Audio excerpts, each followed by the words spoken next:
کیا خبر تم نہ رہو، کیا خبر ہم نہ رہے، آؤ ایک کام کریں کربلا کریں، آؤ ایک کام کریں کربلا کریں۔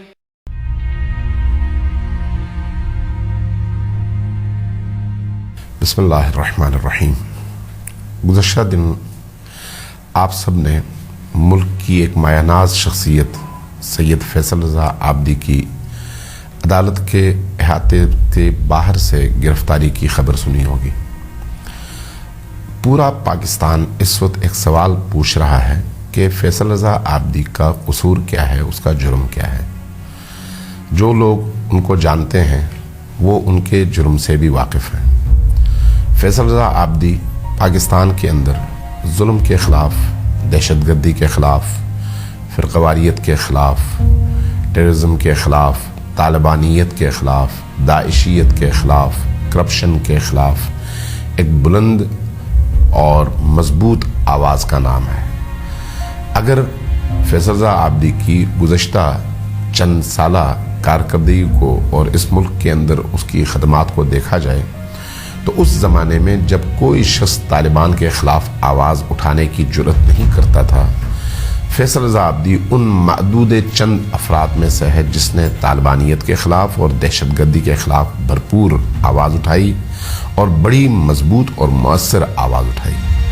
یہ وہ شخص ہے جس نے یمن کے مظلوموں کی حمایت میں آواز اٹھائی۔ یہ وہ شخص ہے جس نے سیریا کے مظلوموں کی حمایت میں آواز اٹھائی۔ یہ وہ شخص ہے جس نے پاکستان میں مسنگ پرسنز کی حمایت میں اور ان کو اٹھانے والے ظالموں، جابروں اور قاتلوں کے حوالے سے آواز اٹھائی۔ یہ وہ شخص ہے جس نے پاکستان کے اندر ٹارگٹ کلنگ کے خلاف ایک بھرپور آواز اٹھائی۔ یہ وہ شخص ہے جس نے پاکستان کے اندر بے انصافی اور ناانصافی کے جو بڑے بڑے مظاہرے آپ سب کے سامنے ہیں، ان تمام ناانصافیوں کے کیسز میں اس شخص نے آواز اٹھائی۔ کیا ہوا کہ اچانک ایک ایسا شخص جس کو عدالت میں جب طلب کیا گیا وہ عدالت میں خود حاضر ہوا تو عدالت سے باہر نکلتے ہی پولیس نے اس کو گرفتار کر لیا۔ کیا ہوا کہ اس شخص کے خلاف ایک ساتھ ایک جرم کے حوالے سے 3 مختلف FIRیں درج کی گئیں، 3 مختلف تھانوں میں درج کی گئیں، اور درج کرنے والے پس پردہ ہیں، چھپے ہوئے ہیں، اور کوئی یہ بتانے کو تیار نہیں ہے کہ کس قانون کے تحت آپ نے ایک شخص کے خلاف ایک جرم یا ایک الزام کے تحت 3 مختلف جگہوں میں 3 مختلف FIRیں کاٹی ہیں اور ان کو 3 مختلف ججوں کے سامنے پیش کیا جا رہا ہے۔ ہم کبھی بھی پاکستان میں قانون کے خلاف اٹھنے والے اقدامات کی حمایت نہیں کرتے، ہم قانون دوست لوگ ہیں، لیکن قانون کا اپنا ایک دائرہ کار ہے۔ قانون 2 طرح کے نہیں ہوتے، قانون ایک ہی ہوتا ہے۔ قانون غریب کے لیے الگ اور امیر کے لیے الگ نہیں ہوتا۔ قانون طاقتور کے لیے الگ اور کمزور کے لیے الگ نہیں ہوتا۔ قانون کسی ایک مسلک کے لیے اور دوسرے مسلک کے لیے اور نہیں ہوتا۔ قانون کی نظر میں فرقے الگ الگ نہیں ہوتے، تمام فرقوں کے لیے اور تمام ادیان کے لیے اور معاشرے کے تمام لوگوں کے لیے قانون ایک ہی ہوتا ہے۔ اگر عدلیہ کے حوالے سے یا چیف جسٹس کے حوالے سے کسی سخت جملے کو قانون کی گرفت میں لایا جانا ضروری ہے تو پھر کیا پاکستان کے اندر سیاستدانوں کی کمی ہے، مذہبی لیڈرز کی کمی ہے جنہوں نے اعلیٰ عدلیہ کے خلاف وہ زبانیں استعمال کی ہیں کہ انسان کے ہوش اڑ جاتے ہیں؟ وہاں پر کیوں ہماری اعلیٰ عدلیہ کی زبان کو تالا لگ جاتا ہے اور آنکھیں وہ بند کر لیتے ہیں اور ایسے گزر جاتے ہیں جیسے کچھ بھی نہیں ہوا؟ کیا ہم نے اسی فیض آباد چوک کے اوپر ان تقریروں کو آج بھی نہیں سنا اور نہیں دیکھا جس میں ننگی ترین گالیاں چیف جسٹس کے حوالے سے اور عدالتی پاکستان کے نظام کے حوالے سے دی گئیں؟ وہاں پر یہ قانون حرکت میں کیوں نہیں آیا؟ وہ سیاستدان جنہوں نے اسی اعلیٰ عدلیہ کے خلاف وہ زبان استعمال کی جس کو سن کر انسان قانون کو ہاتھ لگاتا ہے وہاں پر کیوں یہ اعلیٰ عدلیہ اور یہ قانون حرکت میں نہیں آیا؟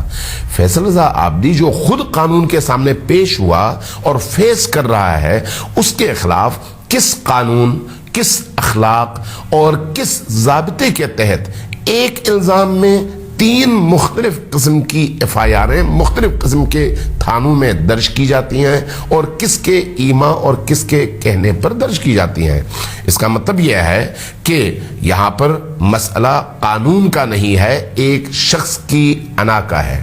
اس کا مطلب یہ ہے کہ فیصل رضا عابدی کو اکیلا شخص سمجھ کر اس طرح کا رد عمل دینے کی کوشش کی گئی ہے۔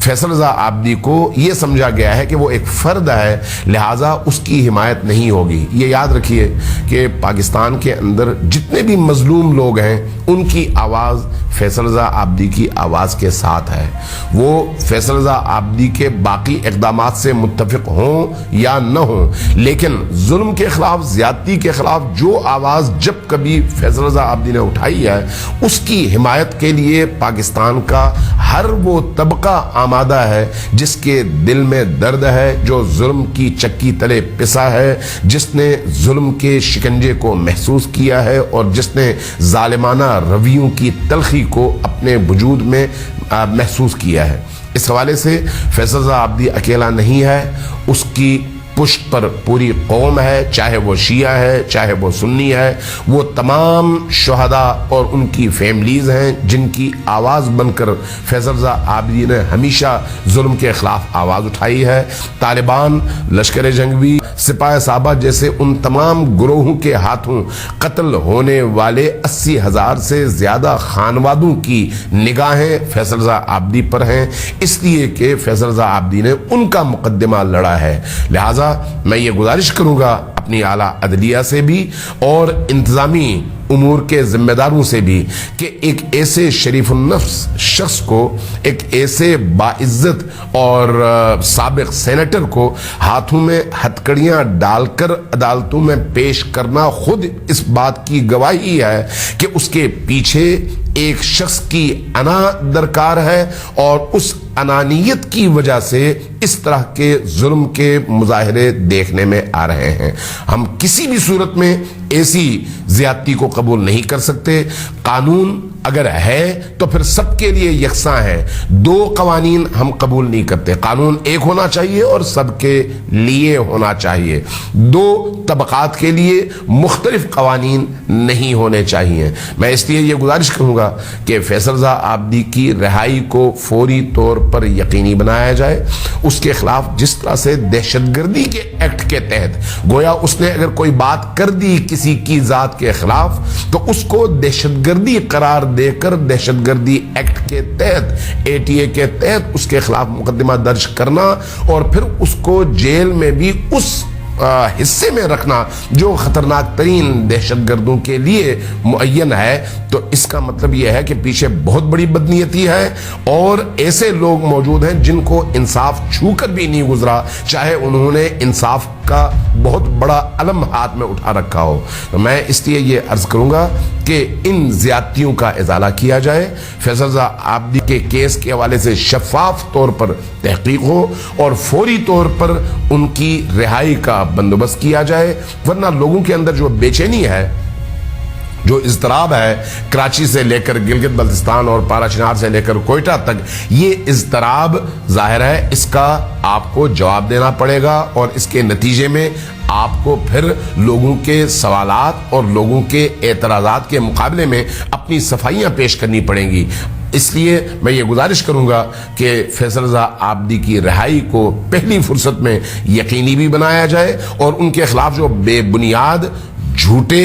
انانیت پر مبنی اور ایک فرد کی انا پرستی کے نتیجے میں بننے والے کیسز ہیں ان کو فوری طور پر ختم کیا جائے۔ والسلام علیکم ورحمۃ اللہ وبرکاتہ۔